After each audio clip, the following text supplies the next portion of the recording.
नमस्कार. मी प्राध्यापिका मेधा दत्ते. लेखक क्रमांक 341, 6 डिसेंबर. मृत्युंजय.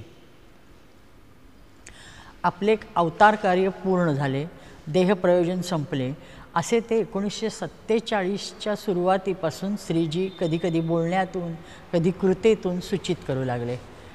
पण श्रीजींनी देह ठेवण्याची सुतराम शक्यता नव्हती. भक्तांच्या आणि नातलकांच्या मनी मानसी नव्हती. त्यामुळे त्यांच्या संदिग्ध सहेतूक बोलण्याकडे कुणाचे लक्षच गेले नाही. 27 ऑगस्ट 87ची संध्याकाळ होती. श्रीजी त्यांच्या कक्षात येरझाऱ्या घालत होते. डॉक्टर पटवर्धन आणि डॉक्टर श्रीकांतजी महाराज जवळच उभे होते. अचानक श्रीजींनी एका स्थानाकडे निर्देश करत त्यांना म्हणले की 69च्या सोमयागात काशी विश्वेश्वरांनी भेट दिलेली जागा ती पहा. अहम काशी तो आगतः सांगत हमारे लिए यहाँ कोई स्थान है विचारले. ती भेटीची जागा वहिवाटीसाठी बंद तर केली आहे, पण त्या भेटीची पवित्र जागा आमचे चिरविश्रांतीचे स्थान असेल. येथूनच आम्ही यज्ञाच्या काळात विश्वाला संदेश दिला आहे. त्या दिवशी श्रीजींनी एक एक अशा काही गोष्टी दोघांना सांगितल्या की ते सगळे का सांगतायत कळत नव्हतं. इकडं श्रीकांतजी महाराजांच्या तर डोळ्यात अश्रू आले. ते काय चाललंय विचारता येत नव्हतं, कारण ते बोलतच होते. आमच्या अंत्येष्टीनंतर चिताभस्म स्वामी शिवानंदांच्या समाधीवरील शिवलिंगाला लावा असं सांगितलं. तुमच्या मातेने स्वयंप्रेरणेने काशीहून दुसरे रिंग आणले. ते समोर नित्यपूजेसाठी अभिषेकासाठी खाली ठेवले आहे. त्याला फक्त 2 बोटे भस्म लावा. त्यावेळी लोक तुम्हाला आग्रह करतील की चिताभस्म नवीन लिंगास लेपावे म्हणून, पण आम्ही प्रत्यक्ष तुम्हाला सांगितले आहे असे समोर उभारून आपण सांगावे. भस्मलेपन स्वामी शिवानंदांच्या समाधिलिंगासच करावे.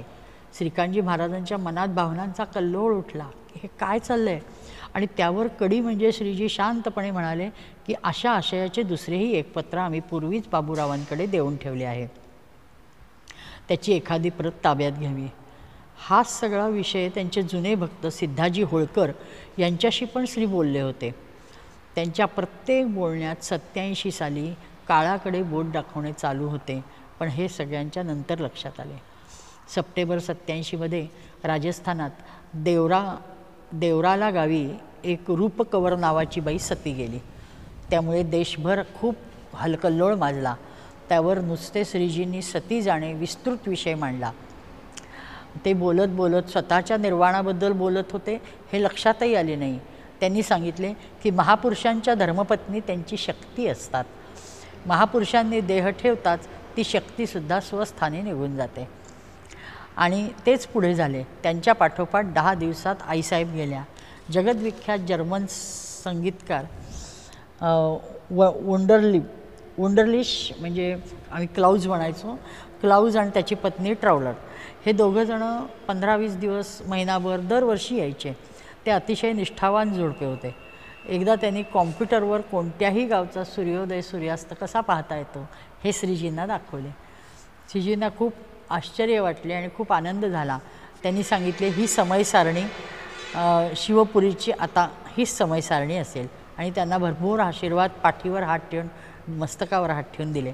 त्या दिवशी संध्याकाळी पुन्हा श्रीकांतजींना म्हणाले, क्लाउज आणि ट्राउडल फार निष्ठावान आहे बरं. यापुढे ते शिवपुरीसाठी जे काही देणग्या वगैरे जे देतील, सेवा करतील, त्यावेळेस ते फक्त न्यासात तुमचे नाव आहे इकडे पाहून देतील. या वाक्याचा अर्थ नीटसा उमगला नाही. क्लाउजच्या माघारी ट्राउडल, आपण नंतर श्रीकांतजींच्या तो लक्षात आला. क्लाउजच्या माघारी ट्राउडल पण एकटी येत असे, अगदी कोरोना काळापर्यंत. पूर्वी नेमका पंढरपूरचा रोटा त्याच काळात असायचा, त्यामुळे ती आमच्याशी खूप गप्पा मारत बसे आणि अनुभव सांगे. प्रचंड निष्ठा होती त्याची श्रीजींवर. तसेच एकदा नृसिंह पुराण वाचायला श्रीकांतजींना त्यांनी पाठवले. त्यात कल्की अवताराचे वर्णन आले आहे, म्हणून तिथं खूण करून पाठवून दिलं, हे वाचा असं सांगितलं. श्रींच्या जीवनाचा तो आरसाच होता.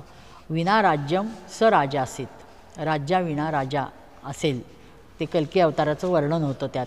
बऱ्याच वेळा नंतर एकमेवाद्वितीय असा महायज्ञ तो करेल. त्याप्रमाणे तो श्रीजींच्या काळात एकमेवाद्वितीय यज्ञ झाला. बुद्धावतारानंतर 2500 वर्षांनी श्रींनी महायुग सोमयाग केला.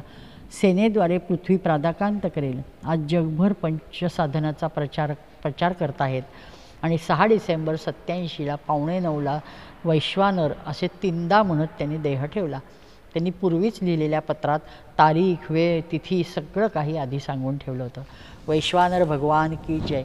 कल्की भगवान की जय.